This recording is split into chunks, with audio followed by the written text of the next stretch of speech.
Venom by Matt Hickman.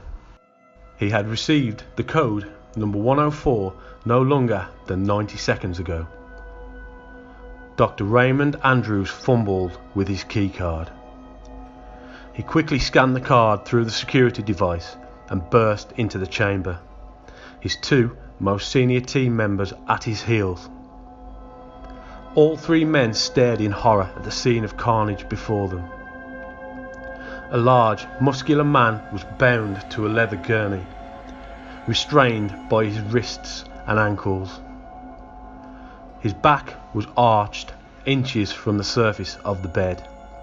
His face was a deep shade of crimson. The veins protruded from the temples on the sides of his shaved head and neck like they were about to explode. The man's arms and hands were smeared with fresh blood. His face was contorting with pain and tears ran down his cheeks. He gritted his teeth hard enough to dislocate his jaw, his eyes almost popping from his skull. The man was gasping desperately, choking, his chest heaving as he struggled to take in oxygen. The man needed no introduction. His name was Zachary Sampson, a serial killer and cannibal convicted of 37 brutal massacres in the state of Texas over the past 3 years. The doctor grabbed the first executioner by the shoulder. "Good Lord, man, what is going on?" The man returned his gaze, fear and panic in his eyes. He struggled and he ripped the syringes from his arms. We managed to reinsert a catheter into his vein, but the poison, it isn't taken to his system. He was meant to be in a coma long ago.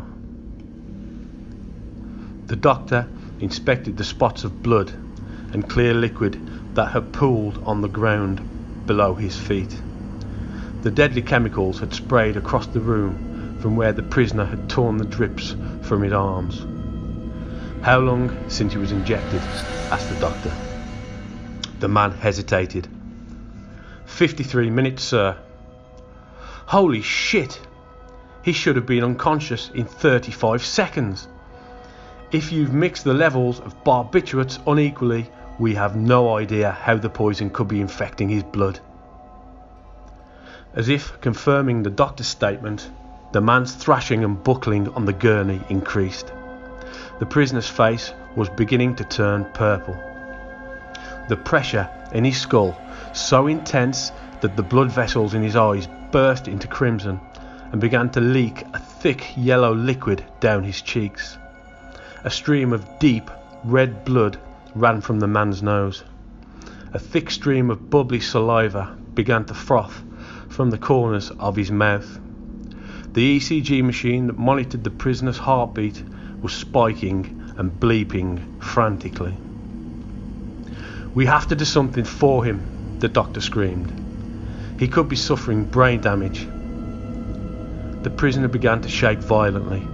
His large, muscular arms pulled against the leather straps with such intensity that the buckles began to twist and bend. The doctor shouted instructions to one of his team. "Get me 8 grams of sodium pentothal, quickly." The assistant frowned and looked back at the doctor. "But, sir, that sort of dosage will..." "Just do it now," he shouted. The assistant turned reluctantly to the medical table and began to administer the chemicals into the syringe. Suddenly, the prisoner let out a heavy groan, followed by a choking sound. A small fountain of blood and spittle squirted from his mouth, and his body collapsed back down to the gurney with a crash. The sound on the ECG monitor changed to a continuous bleep. The doctor inspected the dead prisoner's face. His eyes were still wide open in terror. He checked the intravenous needle that had been inserted into his arm. "You inserted the needle pointing towards his fingers and not towards his heart. You prolonged his execution through your own carelessness." The doctor looked over towards the far side of the execution chamber. On the wall was a two-way mirror. He knew full well that the observation room on the other side would be full of witnesses and members of the press. Someone's head will roll for this. Returning to the prisoner, he placed 2 fingers on his neck and took a look at his watch. He began, "I pronounce..." Suddenly, the ECG began to bleep. "What the..." The prisoner suddenly bolted upright on the gurney, jerking his huge arms forward in a single motion. The leather straps that shackled him to the gurney snapped without protest. Like lightning, he grabbed the doctor's head between his large hands and violently twisted. A sickening crack followed, and the doctor fell awkwardly to the tile floor with a smack. Quickly unstrapping his bonded ankles, the prisoner dropped to the floor on his hands and knees and without hesitation bit into the doctor's neck. A wet, tearing sound echoed around the chamber as his teeth bit through skin and muscle, tearing away a large piece of flesh from the man's throat. The remaining men in the execution chamber panicked as they realised that they were trapped between the prisoner and the chamber door. He laughed menacingly, a deep, evil sound. His red eyes stared, burning into the men. Blood, gore and saliva dripped from his teeth and chin, collecting on the dead doctor's chest. He ran his tongue around his lips, savouring the taste of the blood.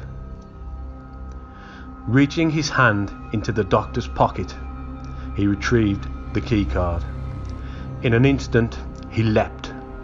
He opened his mouth, exposing his blood-covered teeth, and bit down into the first man's face.